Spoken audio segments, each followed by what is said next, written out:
Hope everyone is doing well.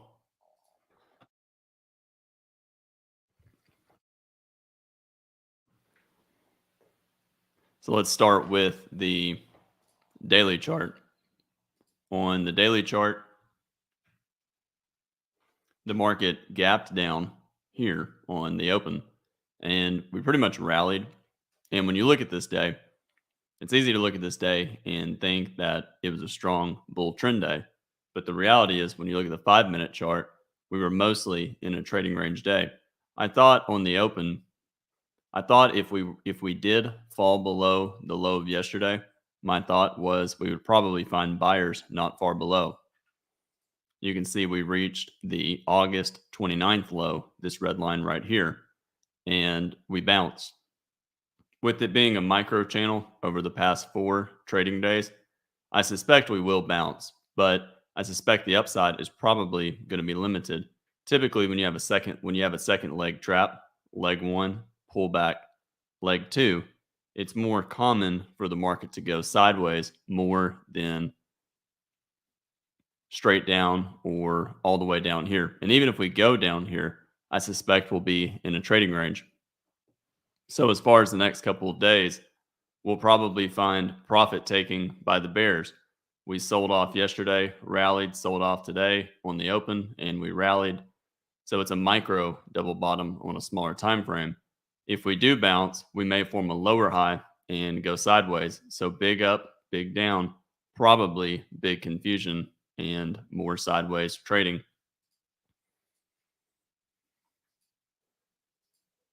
On the weekly chart, we had a rally all the way up to the July high, and then we sold off for a few weeks. With 3 consecutive bear bars, my thought was the first reversal up would be minor, but a trading range day, the pullback is usually much deeper than what you want. You can see we came really close to the July 28th low. Bulls, they buy the low of this bar, they scale in lower, and they get trapped down here. A lot of bulls buy and buy more lower. If they held, they'll probably look to get out around their first entry. And that's why we came really close to this breakout point and reverse down. But big down, big up, probably sideways. Going into Friday, since Friday is the end of the week, the bears, they want the market to close on its low. And the bulls, they want to put a tail on the bar. So the midpoint of this bar is, see if I can draw it here. It's around 44.77. So the market may try and rally overnight or rally tomorrow and put a further tail below the bar and close around the midpoint.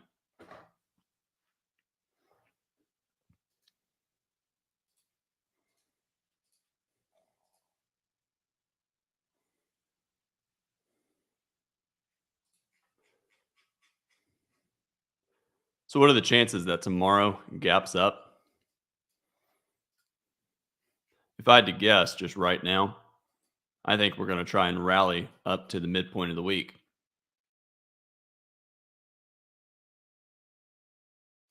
And since today obviously started on the 5th,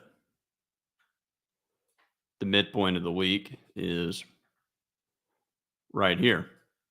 So getting to the midpoint of the week really is not all that much higher. It's possible the market may want to try and get to a 50% pullback over the past 5 trading days. And that's all the way up. That's about 34 points, 34 points from where we are. But I wouldn't be surprised if tomorrow gaps up. But we'll see. On the 5 minute chart, we gapped down, and it's a pretty big gap. And then bar one was a strong bull reversal bar. Strong enough bull bar, probably going to go at least a little bit higher.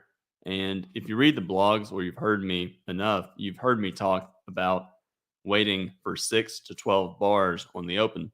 And the reason for that is there's at least an 80% chance on every open in general that you're going to get a trading range open. And what that means is there's an 80% chance that the market is going to form either a double bottom or a double top. So bar one, as good as it looks, it's probably more of a minor reversal. The one important thing that bar one is telling us is that it's rejecting the gap. We gapped down, the market's rejecting it. So we're probably going to rally. And at a minimum, we'll probably test yesterday's low, this blue line. Bar two, consecutive bull bars, always in long.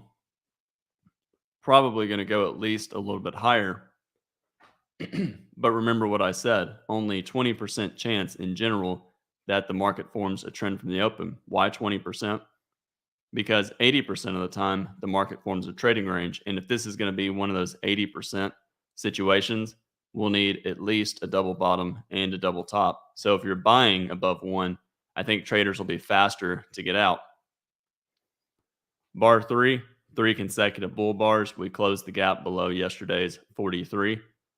We rallied, pulled back a little bit on bar two, rallied, pulled back more on bar three.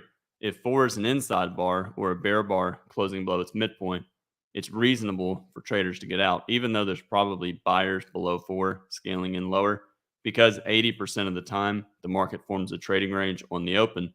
You'll have a lot of traders be much faster to exit, betting that if this is not going to be one of those 20% times where you get a trend from the open, this will be one of those 80% times where the market forms a trading range.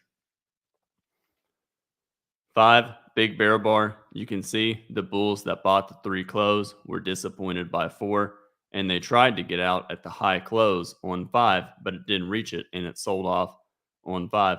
As strong as 5 is, it's near the bottom of the range. It's a strong enough bar. We'll probably go at least a little bit lower, but it's a big bar, and it's climactic, and it's forcing you to sell near the bottom of what's probably a trading range.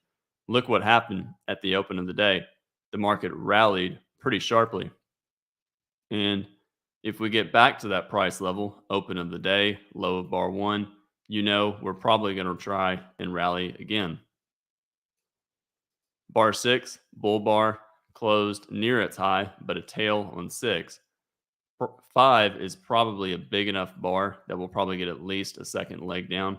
So there's more likely sellers above 6. And that's what happened on 7. 7 outside down, bear bar closed near the low, but it's a higher low above 1, and it's got a tail on the close of 7, which means there was more sellers. There were sellers taking profits into the close of bar 7, and there were bulls buying. It's a possible parabolic wedge. We went down on 3 and then up, down on 5 and 6, and then up and then down on 7. So if we reverse up in 8, if 8's a big bull bar closing on its high, that could be a credible buy. And that's exactly what we got. 8, big bull bar, double bottom with 1. Reasonable swing buy. Tight bear channel, first reversal up will probably be minor, but I would certainly, if I was short, I would certainly get out of shorts above 8, and I think it's reasonable for bulls to buy. 9, you can see it has a big tail, so a lot of traders that were long below 4 were anywhere in here, and they were disappointed by the sell-off down to the 7 low. They used the rally to sell out of longs, and the bears, they used this rally to establish shorts right around the 4 low. So 9 is a warning that there was more scalpers and profit takers above 8 than buyers. The bulls that bought above 8 took profits on the way up rather than buying more. 10, we broke below 9. 9's a low one short, probably buyers below, but the 10 high is a high one buy, which means there's probably sellers above. 11, you can see we broke above 10 and sold off. You can call it a micro double top, down, up on 9, down on 9, and then up on 11 and down on 11, but forcing you to sell near the bottom of a range, bottom of the trading range, probably more sideways. 12, a doji. You can see we broke below 9 on 10, and then we did not break below 10 on 11, and then looks like we went below 11 during 12. But this looks like a leg in a trading range, and it's probably a retest of the 7 close. 13 broke below bar 1. And in situations like this, I actually bought above this bar. And whenever I do that, if I'm long, really for whatever reason, if I'm long from up here and I held, or if I bought and then I bought more here, doesn't really matter. The point is, if I'm long at this point, it's a double bottom. I'll often put my stop one or two ticks below the one low. And in situations like this, if I was too slow to get out, which I was here, I'll typically stop myself out below one. Even though I know there's probably buyers below one, I'll go ahead and get out. And what I'll often do is go to a 1 or 2 minute chart and then look for a stop entry. Let's do that real quick. I don't know why. It's very weird. I've never seen my computer do that.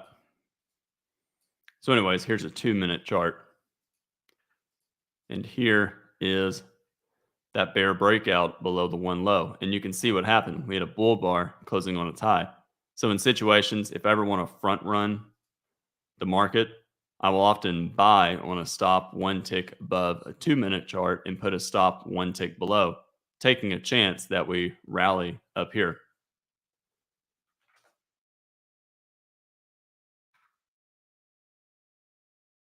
And the reason I would do that is it's really common in a trading range day to get stopped out. And then the very next bar, I didn't expect this, but it's common enough. My concern was if there's more buyers below one, by the time this 5 minute bar closed right here, we might be really high above, we might be above 13 or near it. I didn't think 14 would look like this. However, I was fortunate that I bought on a 2 minute chart and re entered. So I took a small loss and basically re entered the exact same position. Now, if I was willing to re enter the position, why didn't I just use a wide stop? And the reason is you could easily get one of those surprises. So something like 36. I didn't want to get caught on a downside breakout and then get trapped into a losing trade. I'd rather just get out and then re enter on a stop entry. But the mistake I really made was here with the buy above this bar and the bad follow through on 9 and then this high one on 10. I debated getting out of everything above this bar, and I really should have, but I was too slow. And then at this point, I just decided to take a chance and hold below one. And then I re entered as bar 14 went up.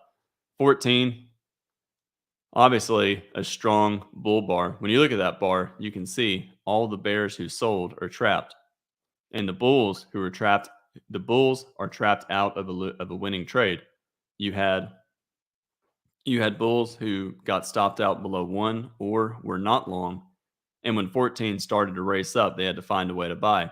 And one of those ways is to just buy at the market. And that's typically what I'll do if I see the market racing up and I'm not long. The bears, they're trapped into a losing trade.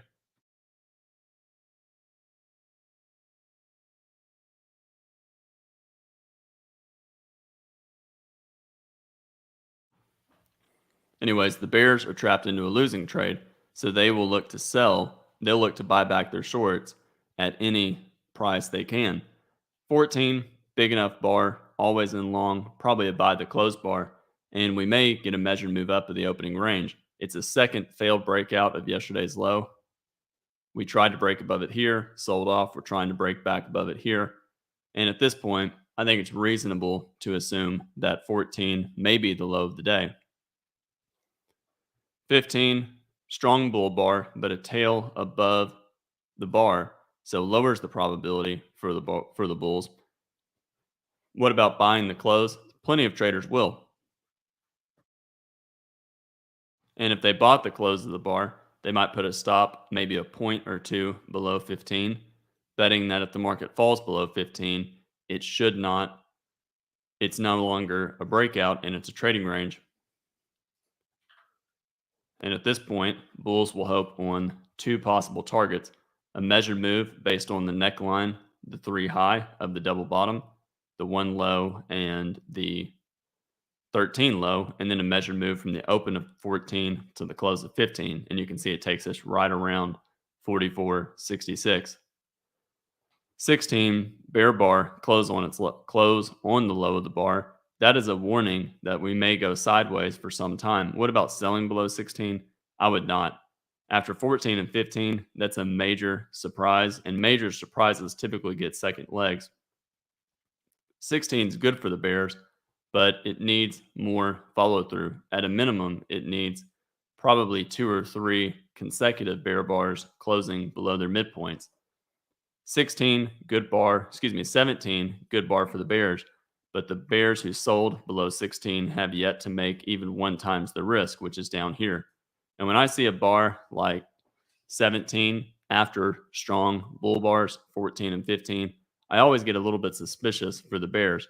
It looks like a failed breakout above the 3 high, but the context is bad for the Bears. It's a retest of yesterday's low, this blue line. We broke below yesterday's low twice and reversed up. Plus, the size of 14 and 15 are strong enough that we're probably going to go at least a little bit higher. In situations like this, I'll often put a stop a little bit below a measured move of 16. So if I see a bar like this, I'll often put a stop, maybe 1 point below the measured move, taking a chance that the Bears should not make a minimum scalp. They should not be able to make 1 times the risk. And then here, the Bears, I thought, needed one more bar. 17 is good for the Bears, but let's see 18 be another big bear bar. And then you can see 18 was a doji. You can argue it's a high one buy, probably sellers above. But to me, high one buy following a strong bull breakout that probably flipped the market to always in long, that's a more dangerous sell. Had I taken the sell above 18, betting on a second leg down, which I did not, I held long through this pullback here.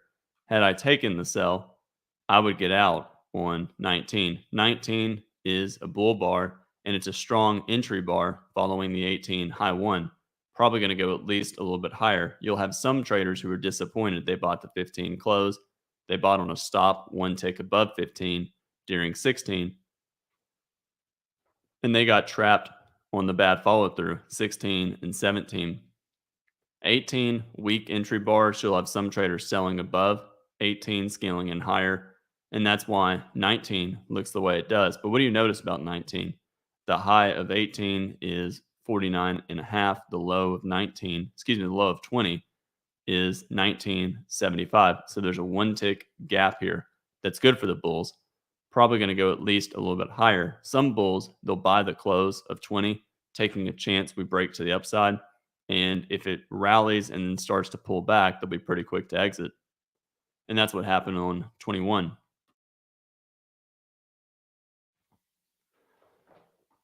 So why not sell below 21 on a stop? You can do that, but my problem with selling below 21 is you're selling a lot of overlapping bars, and the Bears have not done enough.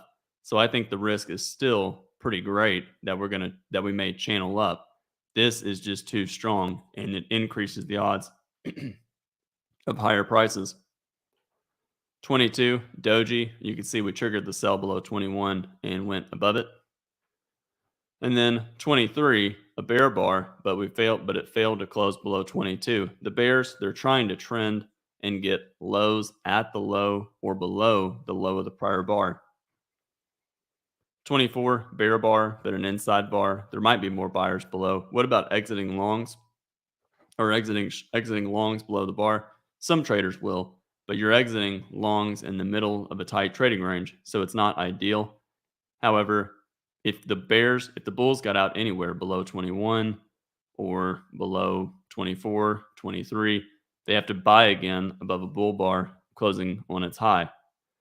Surprise bar 25, you can take a chance and buy above it. The only problem with buying above this bar is, one, there's a tail above the bar, but also 15, 21, and 25. That creates a wedge, and it's possible this is a failed bull breakout of a bull channel. We have a bull channel right here, failed breakout above it, and we may test the midpoint of the channel. 26, doji bar, probably buyers below, but because it's a wedge and it's 3 pushes up, 16, 21, and 27. 26. I think it's okay for bulls to exit below the bar. Other bulls, they might exit 1 or 2 points below the bar. And that's what happened on 27. 27, if I'm long, there's no way I'm going to be long. So at this point, I think it's either short or flat. 28, follow through below 27, but we have a big bar on 27 and then a smaller bar, 28. That's a warning that something is not quite right. 29, another big bear bar. So big bear bar 27, small breakout bar 28, and then another big bar 29. That's climactic behavior, and that's a warning that this could be a trading range. 30, you can see the market broke below 18 and reversed up. As far as buying or selling above 30, there's probably more sellers above 30, but it is a double bottom after 14 and 15, and you have to you have to wonder about the possibility of a rally.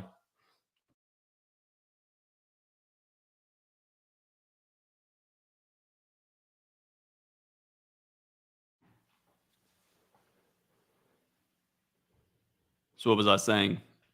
Oh yeah. So if you're short on anywhere 27, 28, 29, in situations like this, whenever I think it's a trading range, whenever I think the market's in a trading range, I'm going to be very quick to exit.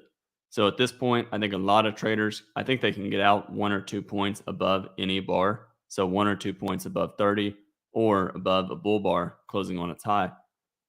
31, strong enough bull bar, enough of a surprise, may go at least a little bit higher. It's possible it's similar to 69 right here. 32 consecutive bull bars. We tested the low of 26 and pulled back a little bit. What about buying the close of 32? It's an okay buy, but that tail on 32 is a warning that something is not quite right.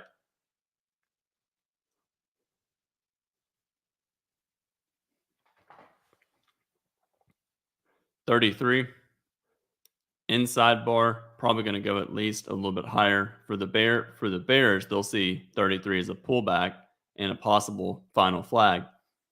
We rallied on 15, rallied on 26. We may break above the 26 high and then form a wedge. 34, bull bar, but there might be more sellers above 33. And you can see what happened. The market went below 33, 34, and then rallied. 36, 35, outside up bar. It's a strong bar and it looks like a strong bar. It looks bullish, but it's an overlapping bar. Outside bars are always trading range bars because they fall below the low of the prior bar and they go above the high of the prior bar. And that creates an expanding triangle, which is a type of trading range environment. Therefore, there's an added risk that there's sellers somewhere above the 35 high. They may not be immediately at the high, but they might be a measured move up of the bar. So you may have traders, you'll have some traders buying above 30, hoping that we just race up to the measured move target. I'll take that chance pretty regularly where I'll buy above the bar and I'll be pretty quick to get out if I'm disappointed.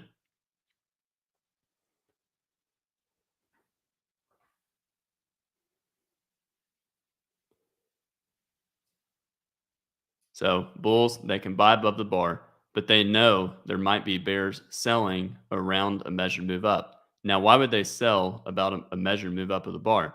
For a few reasons. One, they think that the bulls buying here will look to take profits. They'll think that this is a wedge, and bulls might sell out of longs somewhere up here. And if the bears, rather than sell the high of the bar, if they sell a couple of points higher, they've got a better shot at making a scalp.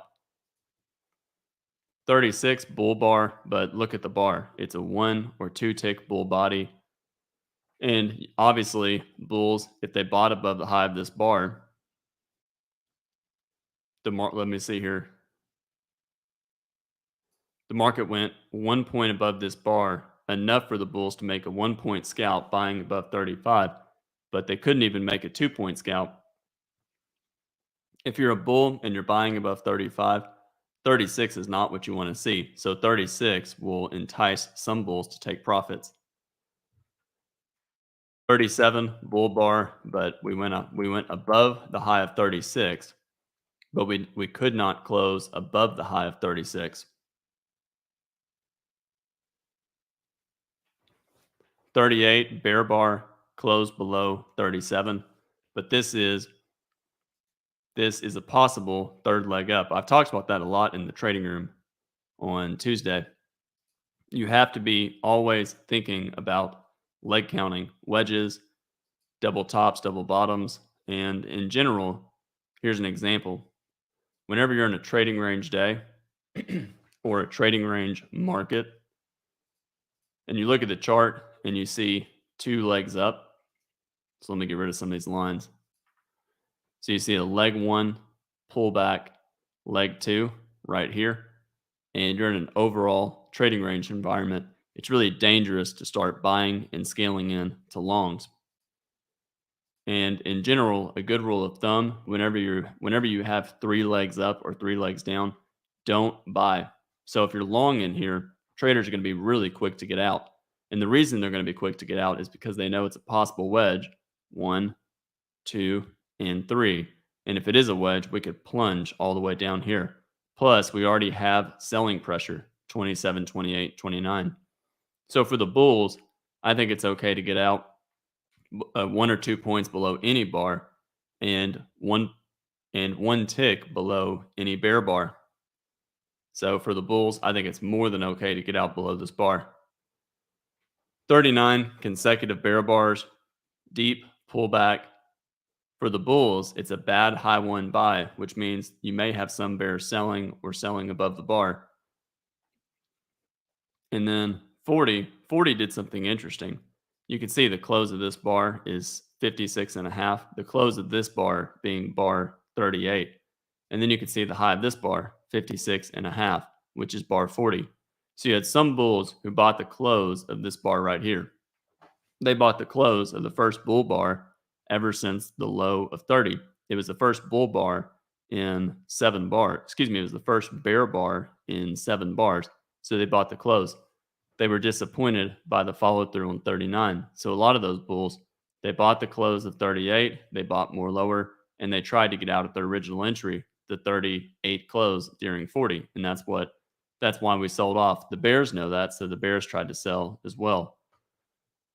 41 broke below 40 and reversed up. You can argue probably sellers above, and there might be, but the only problem I have right here is it's a possible 50% pullback from the rally from the low of 30 to the high of 37. Bad stop entry buy above this bar, so probably sellers above the bar, 41. And that's why 42 went outside down, but there's probably buyers below 41 and 42. As strong as 42 looks, it's an outside bar. And if you remember what I said about outside bars a couple of minutes ago, most outside bars are trading range bars. 43 bull bar, but completely overlapping 42 lowers the probability of buying above 43. For the bulls, it's another higher low in a bull channel, but context is getting worse for the bulls. It's pretty much a trading range, and bears are clearly making money above bars.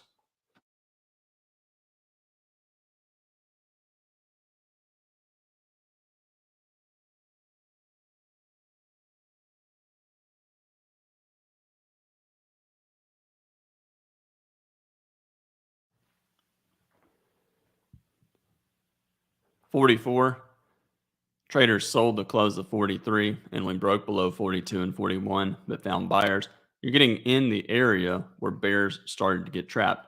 Some bears, let me delete some lines, they sold the 30 high right here. Other bears, they sold the high of 29, the first big bear bar. So they see this 3 consecutive bear bars, probably sellers above this bar.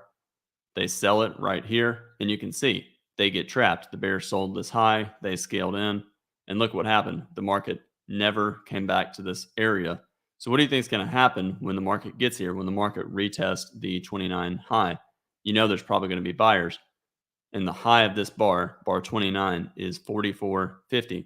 And the low of this bar is 44.50. So the market touched it and bounced. 45 inside bar, but probably buyers below. And then 46, a surprise, a strong reversal up. For the bulls, you can argue that the market never became always in short, so we're still always in long. Okay to buy the close of 46, but you're buying high in a trading range.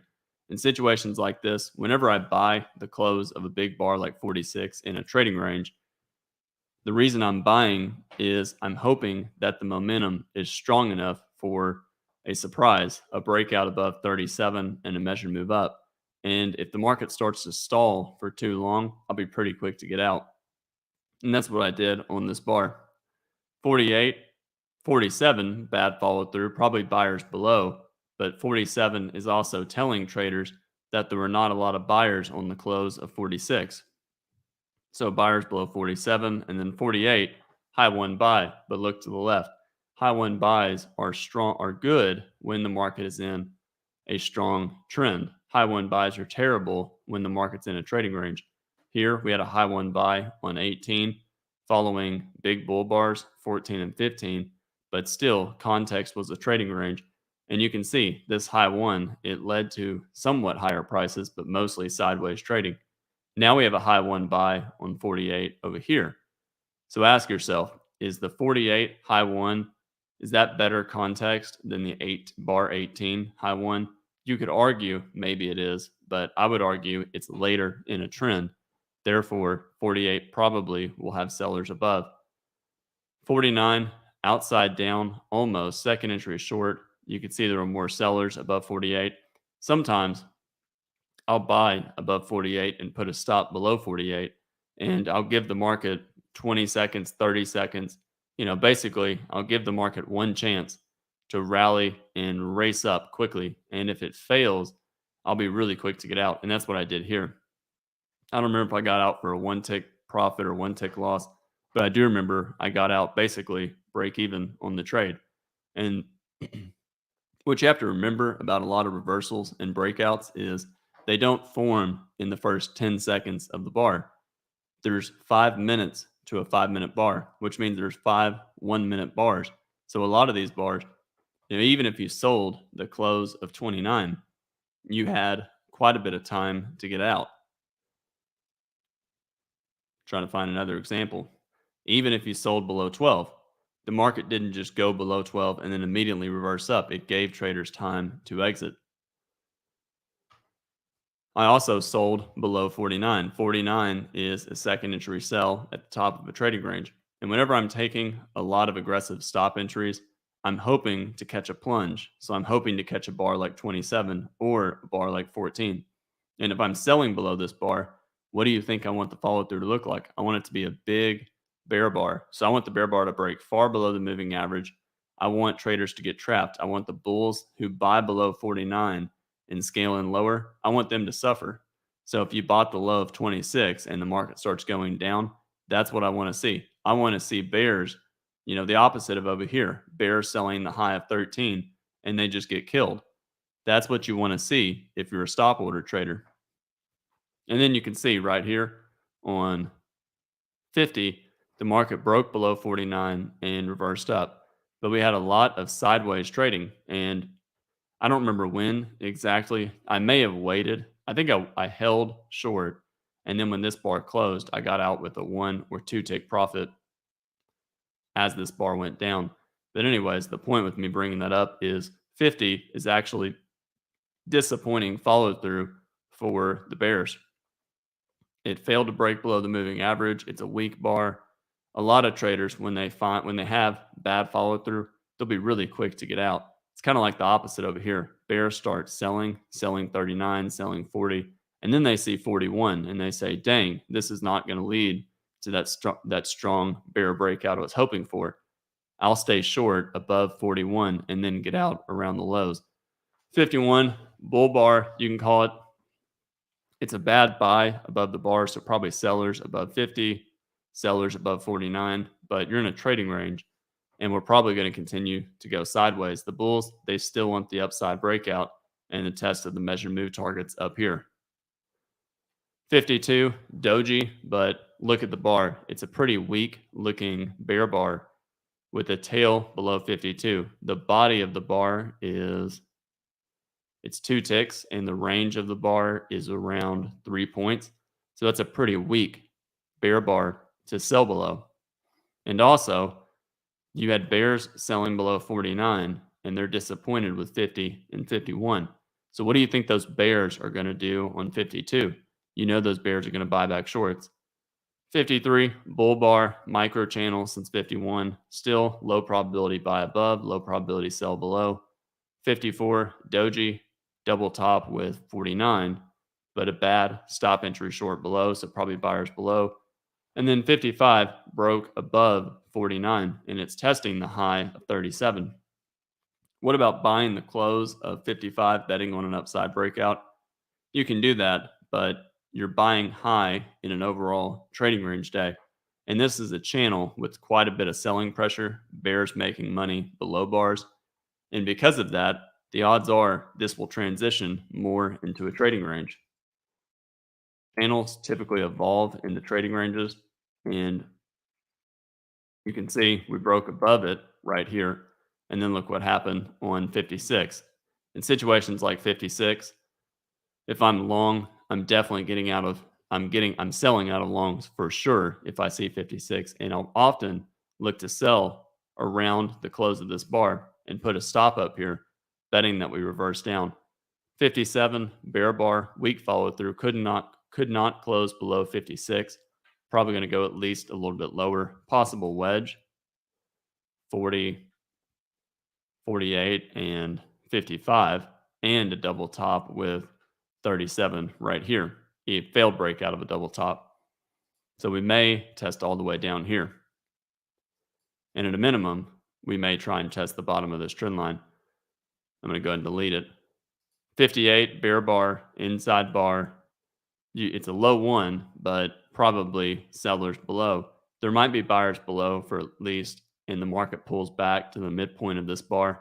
But I suspect after 3 consecutive bear bars, you'll have more bulls start to exit and look to buy lower. 59, 4 consecutive bear bars, but quite a bit of overlap. Still not a strong stop entry buy, so traders will hold short. And then 60, we have a give up bar. We have a plunge down to the 46 low and the 44 low. What about selling the close of 60? You will have traders sell the close of 60, but look at the bar. Look at every big breakout today and look at the follow through. Big bear bar, 5, bad follow through. Big bull bar, 13, decent follow through, 15, and then bad follow through for the next 10 bars.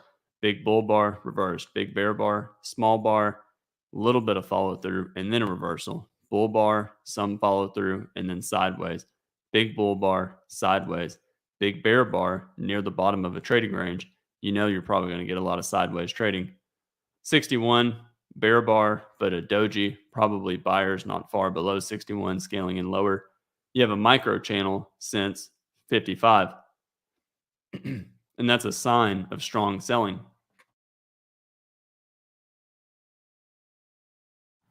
But I want to actually move up a few bars for a second because I want to say something before I forget it.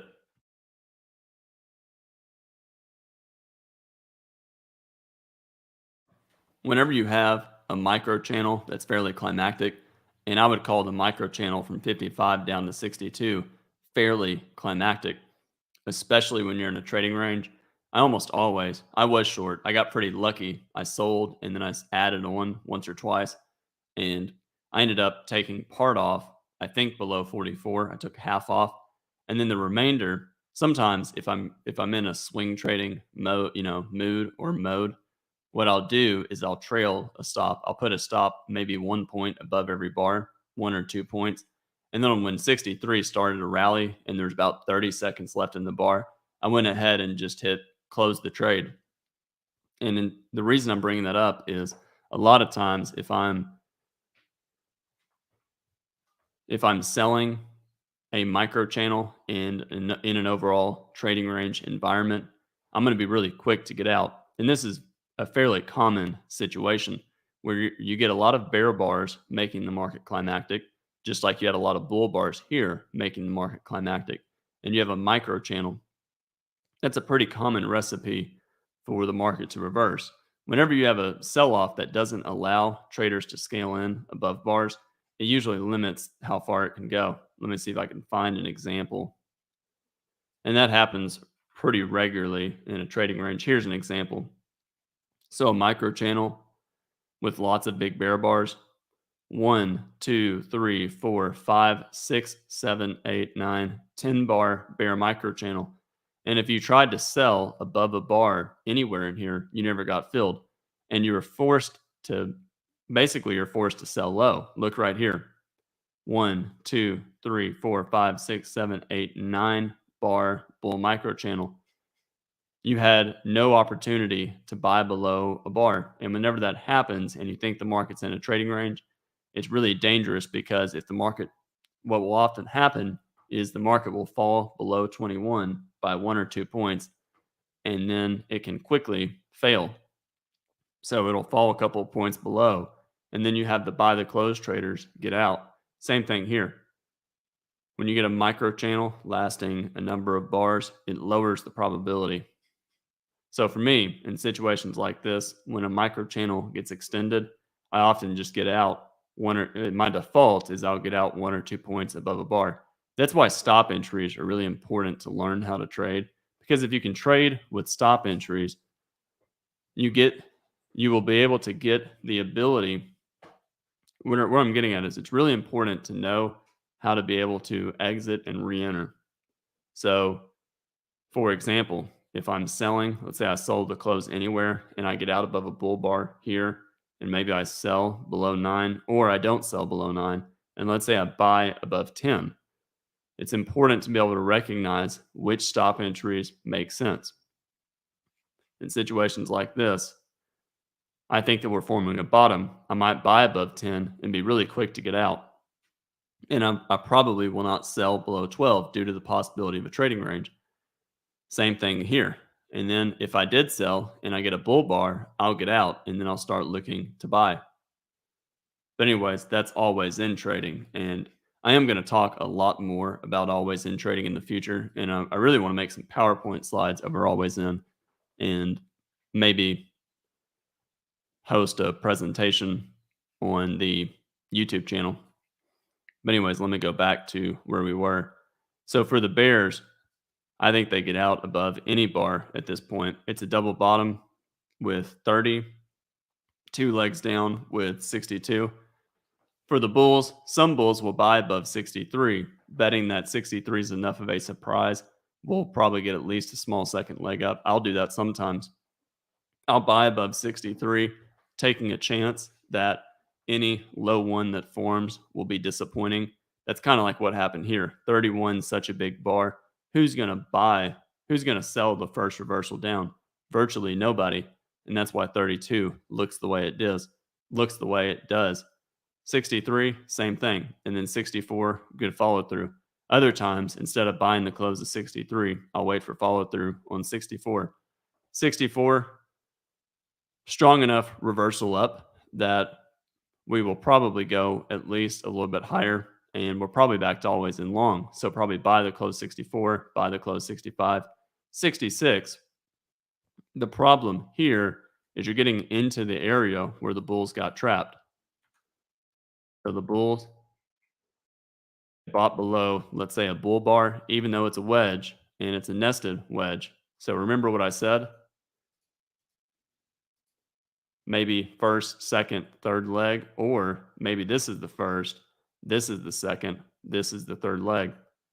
And by the way, before I continue with what I was going to say, I one time heard Al in the trading room. This was many years ago. I think, 2015, 2014. He used to always say, and I'm sure he still does to this day, he would always say that the market is often, he likes to think of patterns in the market as like melted plastic. If you've ever taken a lighter and held it to a pin, or you've seen plastic melt in a fire, you will never get the exact same shape, no matter which way it melts. But the point is, the shapes can be very similar. So the way I think about wedges and double tops and double bottoms is, yes, this is not the world's best looking wedge. One, bar 26, bar 36 or 37, and then bar 55. It's not a great wedge, but it's also not all that great of a bull channel either. So it's a weak bull channel, which means there's a greater risk of a downside breakout. And whenever I see multiple pushes up and it looks rather weak, it becomes really dangerous to buy. But anyways, bulls, they started buying here. They got trapped on the way down. So what do you think the bulls are going to do on 66? A lot of those bulls are going to sell out of longs. And that's what happened on 67. 67 is a bear bar, but just like if I was a bull, if I was a bear and I sold here, which I was a bear that sold there, I'm going to get out 1 or 2 points above a bull bar or above 1 or 2 points above a bear bar, certainly above any bull bar. And if I'm long and I'm a buyer, if I'm buying 63 or 64, which I think I bought the 64 close and took part off and then got out, or when this bar closed as a doji, if I remember correctly. But anyways, if I'm a bull and I'm buying, I'm going to be really quick. I'm certainly going to get out 1 or 2 points below any bar. Big sell off, big rally, probably limited upside. And then when I see a bar like 67, I'll be pretty quick to get out. 68, big bear bar, closed near its low, but look what it's doing. You had a strong sell off, and bears got trapped. Some bears sold above 62 and scaled in higher. So, what are they going to do with 68? They're probably going to buy back shorts. So, as strong as 68 looks, it may just be a sell vacuum. Look how climactic the bar is. And compare the size of 68 to every other bar. So, let's do it this way. So here is the size of bar 68 right here. And you can see this bar is fairly big. I can just kind of, if I ever want to measure bars quickly, sometimes I'll do it this way where I'll draw a box around whatever bar and just kind of go to the left. But you can see it's a pretty big bar and it's a climactic bar. And then that's what happened on 69. 69, all the bears in the world started buying back shorts and bulls started buying. So 69, an inside bar. What a great bar to buy above, right? Well, maybe not. It's an inside bar and it's a big bar with big risk and it's following a pretty big bear breakout on 68. And some of the bulls, they bought the low of 66, the low of 67. They got trapped on 68. So what are the bulls going to do during 69? You'll have some of those bulls sell out of longs. You'll have other bulls who know that the bears who ended up selling on the way down with 68 got trapped on 69, and they will probably look to buy back shorts on any pullback, which means bulls will look to buy. And for the bulls, it's pretty common to get 50% pullbacks, especially in trading range days. So you'll have some traders who will do this. They'll say, okay, the market rallied from here to here. This is 50%. I'm going to buy a 50% pullback rather than buying above. And that's what happened on 72. 71, bear bar closing on its low, but probably buyers below. If bears sold the close of 68 and scaled in higher above this bar, this is break even. So I think the sell off below 71 right here is more about bears buying back shorts break even and bulls buying pullback. 72 outside up, just about, not quite. Tail on 72. In situations like this, there's probably sellers above. If you buy above 72, it's really at best a scalp, and it's probably a second leg up after 69 and 70. So we rallied, low of 68, high of 70, pulled back 72, second leg up. And you can see there were more sellers above 70, and we reversed down on 73.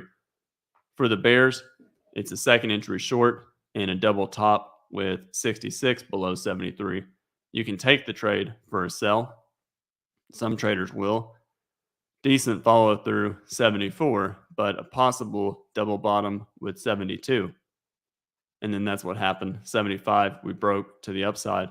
75, trapping bears. You can argue it's a bull breakout above a tight trading range. In situations like this, if I buy the close at 75, with it being so late in the day, I'll be really quick to get out. And then you can see 76 is a doji. It's a bad stop entry sell below. So some bulls, they'll buy for a quick scalp, which is why this bar rallied. But in situations like this, if you're long at the end of the day, which most traders should not, it's a really easy way to get chewed up and lose a good bit of money. Most traders are better off just being flat. But when the market rallies and starts to pull back, you have a lot of traders who will sell out of longs, and bears, they'll sell betting on at least a pullback. And then we went sideways into the close.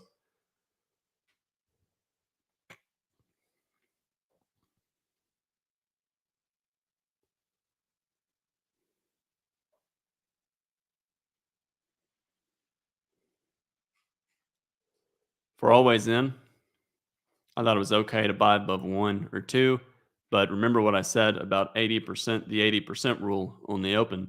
80% of the time, the market forms a trading range on the open. Therefore, you should expect a deep pullback and 80% chance of a minor reversal. Bulls, they can get out below bar 4, and that's what they did on 5. Not quite always in short. If a bear did sell the close of bar 5, they probably get out above this bar 7 or bar 8. And to be clear, whenever I'm trading always in a trading range, I'm going to be much faster to exit positions. So, in other words, if I'm selling and then I see a bar like 6, I'm going to be really quick. I might stay short during 7, but as 7 starts to stall, and if this bar starts to reverse up, I'm going to be really, really quick to get out. It's really important if you're trading with stop entries and scalping, especially in a trading range, to be really quick to get out of your position. Because if you hold for too long, you'll get stopped out somewhere up here. Bar 8, back to always in long, bulls buy. And this part's pretty tricky. It's a trading range, and a lot of traders will just be really quick to get out. But in any regard, some traders buy above 8, put a stop below 1, get stopped out on 13, and then they buy again. Some traders buy up here. Other traders will buy as the market reverses up. This is a really tough situation for swing trading. It's a trading range. And if it's a trading range, a lot of traders are naturally more aggressive with getting in quicker because they know what's going to happen.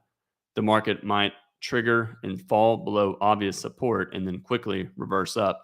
So a lot of traders will just buy as the market's going up. Always in long above 14, 15.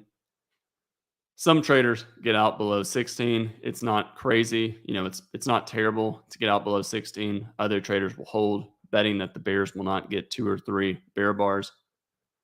18 may be sellers above, but to me, I think it's still always in long. Better to be long than flat. 19, surprise, probably going to go at least a little bit higher. And bears, what do? I think some bears might get out below 24. And if they do, maybe they buy 25, but if they buy above 25, they probably get out as 26 starts to go down. Bears, they can sell below 27, but if they do, they get out as 31 starts to reverse up. The bulls, you can argue it never went always in short above on the sell off to 29, so some bulls will buy on 31, so probably always in long. Bears, like I said up here, possible wedge. Bears get out below a bear bar. Maybe always in short 39 or 40, so probably okay to sell. And I think a lot of traders get out below this bar or as this bar starts to reverse up. Always in long, probably 46, probably going to go at least a little bit higher. But then here, the market sold off, reversed up. I think a lot of traders will be pretty quick to get out. Some would get out above, others get out below. And if you notice, one thing I'm talking about is the faster you are to exit, the better your math is on all these trades. So instead of, you may not get out below 26, but don't wait until 27. And if you're short, don't wait until 46 to exit the trade. You really can't trade stop entries in a tight trading range if you wait for too long. You've got to be really, really quick and aggressive with getting in and out and being willing to trade back and forth repeatedly. Bears, if they sell below 49, they probably get out above somewhere in here. I think a lot of traders would get out as 51 started to turn up. Other traders maybe on the pullback with 52, but it's pretty tough. And probably always in short, maybe 58, 60, and same thing. I think always in bears get out, bulls start to buy above 63. Bears can get out 1 or 2 points above 62, and always in long 64, 65. They probably get out below any bar here with it being a trading range. And that's probably it for most traders here. I think this is just pretty difficult to trade for most traders. Limit orders,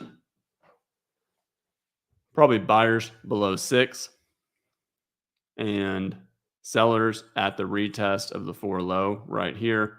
Buyers below 9, buyers below 12, and then buyers really below 7 or 1 during 13.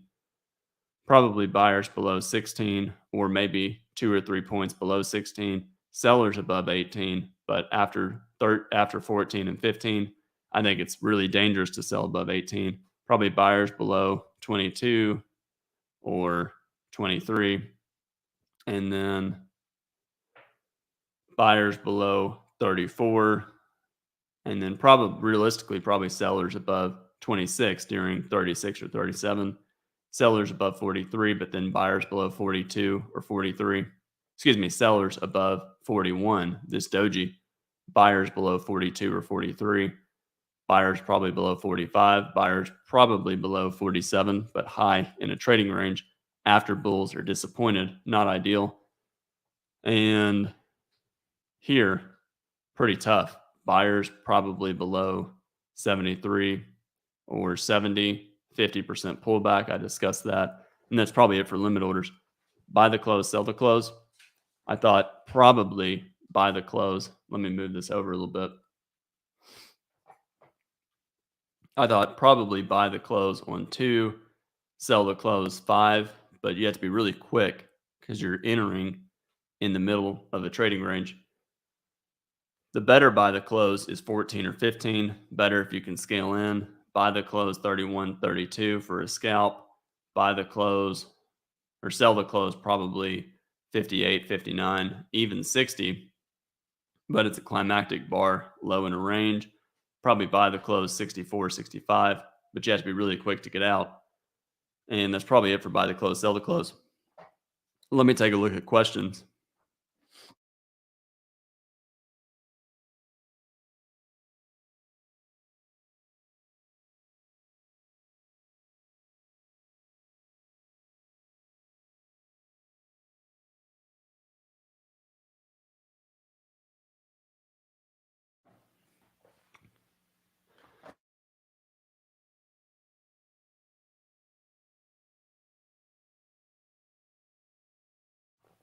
All right, let me look here.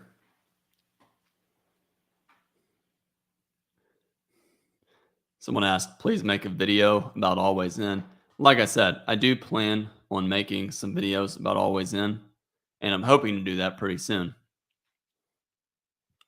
Brad, can you please talk about how you would trade the V-shaped recovery from bar 56 to 66?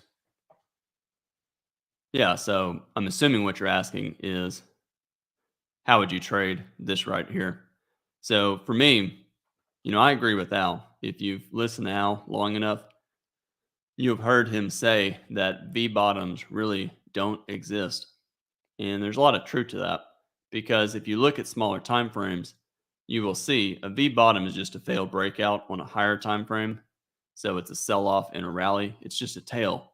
And then on smaller time frames, it's usually some kind of a wedge. So like right here, 56, 57, and 59, that's a wedge bottom. And then we broke below the ledge and we got 1 or 2 legs down and then we rallied. For me, it's what I talked about with climactic bars. A trading range, by definition, is a series of buy and sell climaxes. It's what causes the market to go mostly sideways. The market rallies too far too fast and then it goes sideways. The market sells off too far too fast and the market goes sideways. We rally too far too fast and then we sell off. Here, we sold off too far too fast. And what happened? You had traders taking profits. For me, I mentioned how limit order bears were unable to sell above bars and get filled. They tried to sell above a bar, and then the market instead just plunged down. And you know that when you're selling a micro channel, a bear micro channel, it's a high probability trade. But when you're selling a bear micro channel that is climactic, let's say it's got 8 or 10 bars in it. This has 8 bars in the bear micro channel. It's a lower probability trade. There's a greater risk of a reversal. So for me, I treat all the trades as the same. I'm always talking about always in. And the reason I'm always talking about always in is that's how I view the market. That's how I would trade the chart in front of me. So for me, it doesn't matter if I sold the close of 62 here or if I did what I did today and I got lucky selling the close of 56. Either trade is the exact same trade. And the reason is because the management's the same. Remember, other people's money doesn't exist. You've heard Al talk about that. So what that means is if you sold here and the market's now down here, your risk is from the current market price to your stop. That's your risk. It is not from here to here. And you have to protect your risk. So for me, one of the easiest ways to protect risk when you're selling is to exit above a bull bar. Here, 64 is a big enough bar, you'll probably get a small second leg. Remember what I said on 63? I thought 64, even if it forms a low one, we'll probably find buyers below. And it didn't. It instead formed a bull bar. So for me, it's buy the close, buy the close, buy the close. But 66, look to the left. Whenever you get near an area where traders got trapped, bulls were buying in here, somewhere around the 55 low, 56 close, they started buying and they got trapped by the sell off. What do you think those bulls are going to do if they scaled in lower? They're going to exit over here. So this means this is probably more of a resistance area. And here, it's the same thing I would do. The risk is getting big. I would get out 1 or 2 points below any bar, and then you just get out below 67. So I hope I'm answering your question there.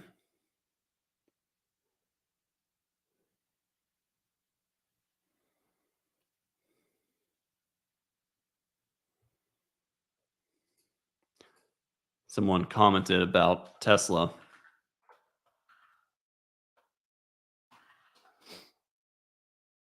Yeah, Tesla, it's basically the exact same pattern, except it's a tighter channel. We had a big bull bar, deep pullback, and then instead we formed a higher low with bar. Here, let me pull it up. You can't really see it, but it's basically the same overall pattern. The Tesla or all your major stocks, Apple, Tesla, any of the ones with a very large market cap are always going to look very similar to the index because they virtually make up the index. Anyways, and by the index, I'm talking about the Nasdaq and the S&P. You can see we formed a higher low here, but the bulls, if they bought here and they scaled in here, the market formed a tight channel. And then somewhere in here, we got an upside breakout. In situations like this, had I been, if you're looking at this, you think it's a bear leg in a trading range. But at some point, you have to think about the open gaps. Gap here, it's a negative, but there is a gap. And then there's a small gap right here. And then we start to rally in a fairly tight channel. But what do you notice about this entire rally? The bears are not making money. Bears, they could not make money below any of these bars. Eventually, we got a bull breakout of a bull channel right here, and then the market sold off. But even as strong as this sell-off is, what do you think is more likely? You think we're going to sell off all the way down here, or we're going to go sideways? Obviously, we're probably just going to go sideways, and that's what we did.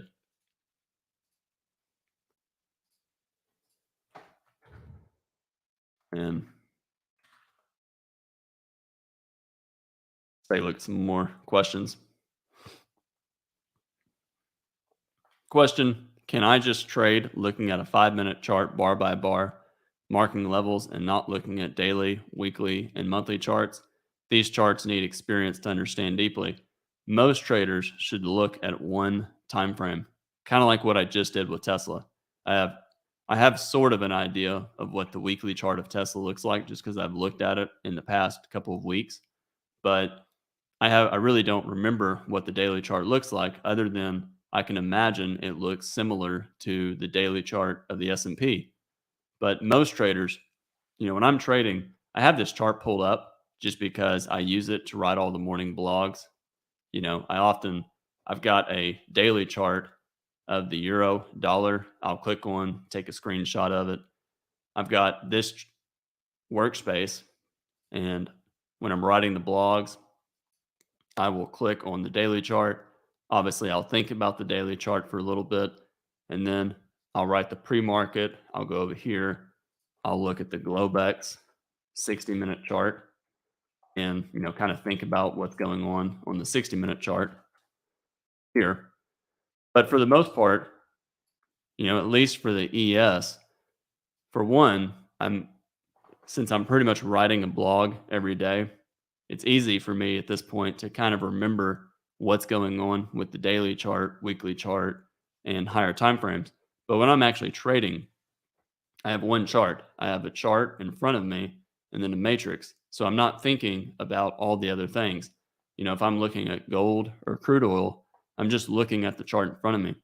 Most traders, if they start looking at several charts,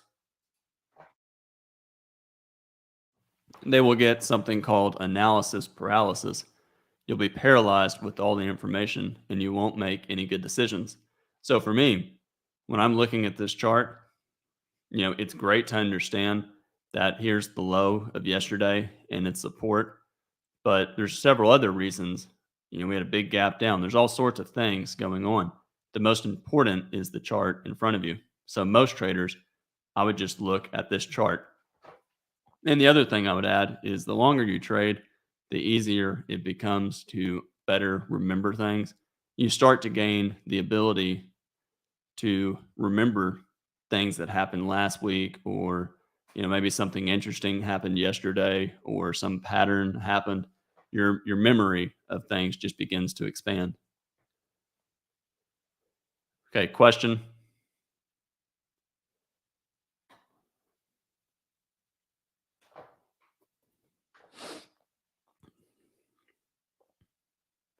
Do I use volume, RSI, or ADX? I don't use any of those. I sometimes just look at volume for fun, but when I'm trading, this is the chart.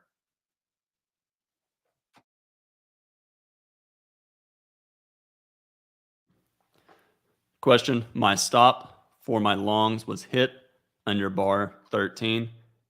It dipped one tick below one, just like what happened with you. What was a good way to get long afterwards? Yeah, I talked about that. You know, for me, I try, and when the market's in a trading range, you've got a few choices. One is you can either use really wide stops and scale in. For me, I like stop entries and I like sometimes using tighter stops. So for me, what I'll often do is, for one, to me, I don't really see much of a difference of if let's say I'm long, let's say I bought above this bar, and let's say my stop is all the way down here. The problem with that, or the risk, is bar 13 triggers a bunch of protective stops and breaks far below faster than I can exit. Plus, you just don't know how the open is going to form. So, my preference, generally speaking, is I'd rather just stop myself out and then re enter, because what's the worst case? The worst case is I will lose a couple of points. But if I can buy and re enter as the market goes up, I've protected myself. My downside risk has gone down dramatically. But within it, whenever the market's in a trading range, you have to expect things like the market falling below bar one. So here, tight bear channel, a lot of overlapping bars. I'm always wondering, could the market fall below one and then reverse back up? So you have to be thinking about that beforehand. So the time to you can't be surprised and upset when 13 stops you out. You have to be thinking, okay, trading range, that happens all the time. I'm going to get stopped out and look to re enter. And then when you see this bar starting to go up, you can't sit there, and if you sit and wait for the bar to close, then the price you pay is buying all the way up here. But if you can learn to better to read charts in the sense of, hey, traders are buying the close of 13, the market's going up, I need to get long, and I'm going to get long just in case we start to rally quickly. That's how I typically manage the trade. And sometimes, like I said, I'll go to smaller time frames. Days like today, I actually went to a 2 minute chart. So I got lucky and got filled, maybe at the midpoint of 13, maybe a couple ticks below it. I don't really remember. But I do know, well, actually, it's pretty easy to tell because I got filled. I do know I got lucky. I got filled on on the high of this bar, or maybe one tick or two ticks above the high of this bar, and that was which was right here. So I basically got filled at 37.75, I believe. So it's a little bit higher. So it's about the upper third of the bar.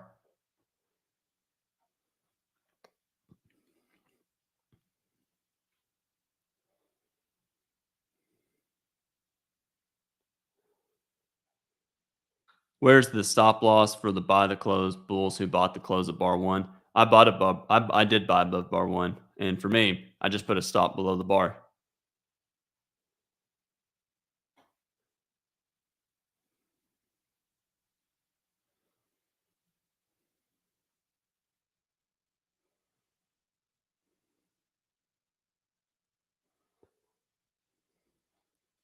Question: do you pay attention to movements in the Dow or the Nasdaq while trading the E-mini? No. For me, I pay attention to whatever I'm looking at or whatever I'm trading. There's just so many. You can look at all sorts of various markets. I think I saw a YouTube, one of those YouTube shorts of a of someone talking about Forex, and they said that their trading strategy was, I don't remember if they were trading commodities or Forex, but they basically said that they look at a certain commodity, and let's say it's crude oil, and if crude oil is going up, they know that this Forex market is going up, so they'll buy the Forex market. And that's great and everything, but that is not going to be a valid long-term strategy. I say that because every computer and institution is trading for every conceivable reason. So for me, you can find all sorts of reasons to take a trade, but if I'm going to trade the NASDAQ, I'm going to trade the NASDAQ. Now, there's plenty of times where obviously I'll trade the SPY pretty regularly along with the E-mini, but I'll chart a lot of things on the E-mini. And the reason is just really because I don't want to spend, if I'm trading the SPY, I have a chart of the SPY up, and then I've got a matrix for the SPY. And the only reason for that is the prices. The SPY is at, 450, let's say. So it's easier, it's too much mental work to think through. If I'm looking at the E-mini and I want to trade the SPY, I'm really stuck with doing market orders. But if I'm looking at higher time frames, if I'm thinking about the SPY, then this is basically the chart I'm thinking about. But in general, whatever market I'm trading, that's the chart I'm looking at.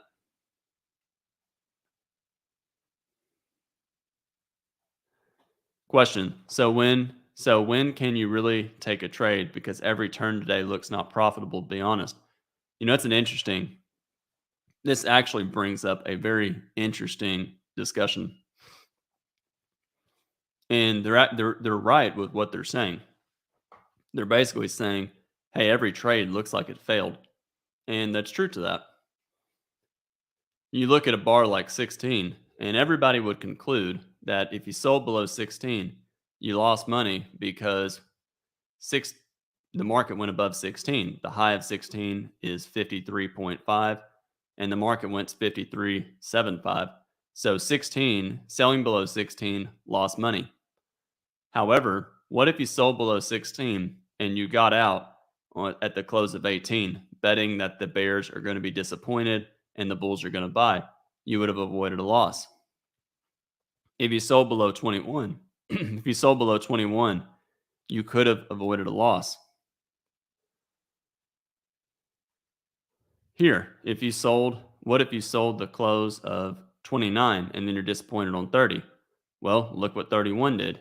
You could have avoided a loss. If you bought the close of this bar, you had plenty of time to get out. The point I'm making is most stop entries indeed fail. But like right here, 49. I remember this trade specifically because I went short below 49. And I know that this bar was very slow to respond. It went down, up a little bit, down, up a little bit. And I hesitated for a couple of seconds after the close of 50, the entry bar. And I ended up getting out for, I don't know, one take profit, two take profit, break even, one of those three options. And the market obviously allowed you to do that. So for me, when I'm trading stop entries in a tight trading range, when I'm trading stop entries and the overall direction is fairly neutral, I'm going to be much faster to get out. If I'm trading stop entries in a very strong trend, like what we had a couple of Tuesdays ago over here, you can basically hold and just scale in lower because the odds are you're going to make money. Here, I like to be faster to get out.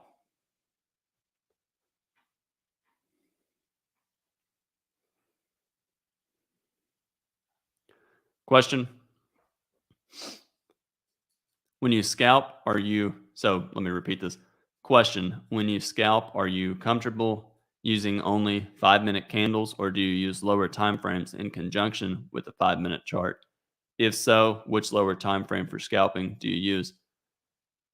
There's instances where I might look at a 2-minute chart or a 1-minute chart just to get in, and I'll be fast to exit. But for the most part, I really want to stick to a 5-minute chart. It's easy to, a lot of traders, I often hear this conversation in one form or another. They'll make a comment where they'll say, yeah, the 5 minutes untradeable and it's in a trading range, so it's not tradable. So I'm going to trade a 1-minute chart or a 2-minute chart. And to me, that's just that's a costly mistake that's going to cost somebody money. And the reason for that is if you cannot trade the 5-minute chart profitably, even in trading range environments, you're probably not going to trade a 1-minute chart or a 2-minute chart profitably. Remember, there's one variable when you're trading a smaller time frame, your risk is smaller. Obviously, if we're trading a daily chart, our risk is hundreds of points. Maybe not hundreds of points, but at least 50 or 60 points. So let's just say it's 100. When you're trading a 5-minute chart, your risk can often be 4, 5, maybe 6 points. And if you're trading a 1-minute chart, obviously your risk can be, a point sometimes, or maybe 2 points sometimes, or less than that. But what you gain trading a 1-minute chart is reduced risk. But what you incur is lower probability. You have time is against your side, or time is against you. So if you're trading a 1-minute chart, instead of 81 bars, you have, let's just do the math. You have 405 bars to make a decision on. If you're trading a 2-minute chart, obviously you're probably going to have 160 bars, maybe 100, 200 bars, something like that. But anyways, the point with that is most traders will end up messing up trying to trade smaller time frames.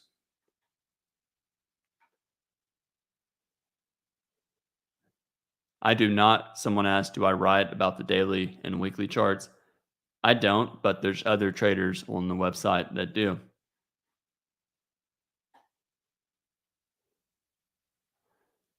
Okay, last question. How can you differentiate between a strong breakout and a weak breakout so you can avoid entering before a pullback? Well, there's a few ways. One is, let me pull up this chart for a second.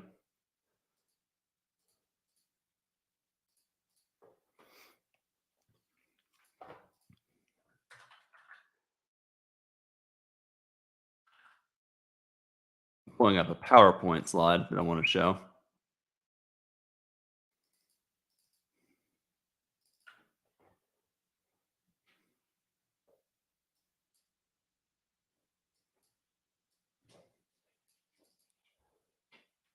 So let me see here. Here's an example of a strong breakout.